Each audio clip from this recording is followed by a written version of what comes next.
Le volant dans la nuit. D'habitude, vous n'êtes pas du genre à avoir peur du noir. Mais cette fois, vous vous sentez observé par quelqu'un ou quelque chose. Quoi qu'il en soit, je vous souhaite le bienvenu dans ce nouveau guide de survie, non moins prévisible, sur ce que beaucoup appellent la route sans nom. Cette route, elle est partout. Celle que vous preniez pour aller à l'école, celle que vous avez pris pour enterrer grand-papy, peut-être même celle que vous avez pris pour aller en vacances. Mais quoi qu'il en soit, cette route n'est pas un endroit à proprement parler.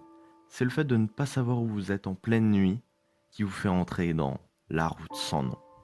Voilà quelques minutes que vous voulez. Vous commencez déjà à avoir des frissons dans le dos. Vous regardez dans le rétroviseur et vous voyez deux petites lumières derrière vous, ceux qui vous rappellent les phares d'une voiture.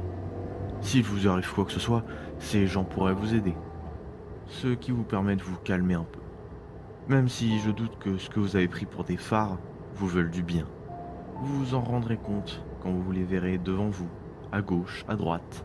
Et si vous avez une voiture décapotable, vous pourrez voir des centaines de petites lumières qui ne sont pas des étoiles, mais on m'a dit qu'elles étaient magnifiques. Ne vous en préoccupez pas. Ces choses ne vous feront rien tant que vous ne leur donnerez aucune attention. À une demi-heure de trajet, vous commencerez soudain à vous sentir fatigué. Votre voiture, autrefois pleine, n'aura bientôt plus d'essence. Et vous venez d'apercevoir un magnifique hôtel qui vous attend. C'est trop beau, n'est-ce pas? Malheureusement, ce n'est pas une option. Ne vous arrêtez pas. Si vous voyez un panneau qui vous interdit de passer, appuyez sur l'accélérateur. Si une vieille dame s'apprête à traverser, ne lui en laissez pas le temps, quitte à l'écraser. Si votre voiture indique que vous n'avez plus d'essence, accélérez. Si vous apercevez une voiture de police derrière vous, ignorez-la. Et ne ralentissez surtout pas. Pourquoi ne pas allumer la radio pour oublier tout ça? C'est ce que vous vous empressez de faire. Vous remarquez bien vite que toutes les stations grésillent, sauf une radio de téléachat, présentée par Marilyn, une femme avec un petit accent allemand. Celle-ci vous propose des articles tels que des billes carrées, un livre qui parle de la disparition des pélicans bleus, ou même une horloge qui a une aiguille supplémentaire. Tout cela à des prix tout à fait honnêtes. Pas comme dans les autres téléachats.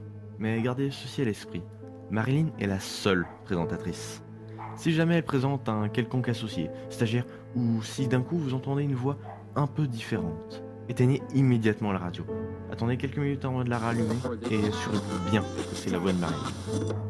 Maintenant, la route sans nom n'a plus de secret pour vous, tant que vous ne rencontrez pas d'autostoppeur. Je n'en ai pas parlé? Oui, c'est normal, vous commencez à me connaître, je garde toujours le meilleur pour la fin. Je pense que je vais plutôt vous raconter une histoire qui, je n'en doute pas, l'expliquera 1000 fois mieux que moi. C'était il y a 2 ans. Joshua était un beau jeune homme d'une vingtaine d'années. Roux aux yeux bleus, il venait d'avoir eu son permis. Bien que des dizaines d'années nous séparaient, nous étions très bons amis. Un point qu'il m'arrivait de lui confier certaines anecdotes, qui, pour le commun des mortels, ne seraient qu'un ramassis de mensonges. Mais Joshua, lui, m'écoutait toujours avec la plus grande attention. Ça me faisait plaisir, car à chaque fois, il m'en redemande une nouvelle.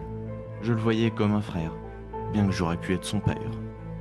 Un jour, alors qu'il sortait d'une soirée un peu arrosée, Joshua, sans s'en rendre compte, est entré dans la route sans nom.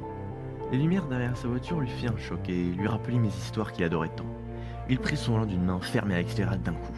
Il suivit à la lettre tous mes précédents conseils. Il accéléra en ignorant toutes les limitations de vitesse et toutes les règles de conduite. Il savait qu'il y avait bien plus que sa vie qui était en jeu. Il regardait fréquemment sa montre. Il savait que ce n'était pas une question de distance, mais une question de temps. 2 heures étaient passées, et Joshua n'avait eu aucun problème. Il avait su garder son calme. Il lâcha un soupir, car il savait que c'était loin d'être terminé. Il voyait déjà, au loin, une forme humanoïde, sous un de ses rares lampadaires, avec le pouce tendu. Mais c'était trop tard. Il l'avait déjà dépassé. Et il ne fallait pas compter sur lui pour s'arrêter. C'est là que ce piège est parfait, car quelques minutes après, il la revoyait, toujours avec le pouce levé, sous le même lampadaire. Joshua avait toujours eu un esprit vif. Il savait qu'ici, le concept même de distance n'existait pas, et il s'arrêta. L'autostoppeur, qui, à son grand étonnement, était une autostoppeuse. Elle abaissa le pouce levé et le montra du doigt, comme pour demander la permission d'entrer. Joshua fit un signe de tête, et elle entra. Sans dire un mot, elle alla s'asseoir sur la banquette arrière en faisant un bruit de craquement d'os. En s'asseyant, une partie des intestins de son ventre s'en alla s'étaler par terre, éclaboussant Joshua qui se mordait les dents de terreur. La femme mit ses mains devant son visage afin d'enlever les cheveux qui la recouvraient. Joshua ne put être qu'horrifié devant cette vision. Le visage de la femme ne transparaissait aucune émotion. Il comprit aussi vite pourquoi elle ne parlait pas. Sa mâchoire inférieure avait disparu. Ses orbites étaient vides et son visage, du moins ce qu'il en restait, était totalement inexpressif. Elle dégoulinait de sang et d'un étrange liquide noir. Elle sortit de sa poche un mouchoir pour venir essuyer la trace du liquide noir qui était posé sur la joue de Joshua. En ce faisant, elle mit sa tête au-dessus de la sienne, de façon à ce que sa bave puisse dégouliner directement sur lui.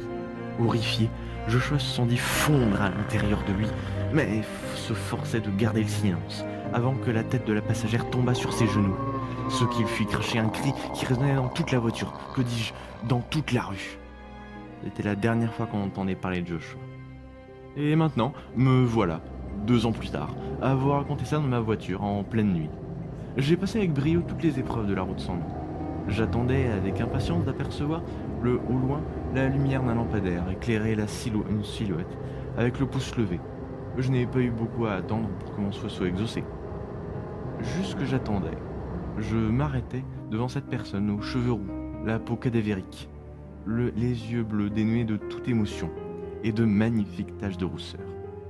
Je m'approchai de lui avant de lui déclarer « Ravi de te revoir, Joshua. Je t'emmène où ?»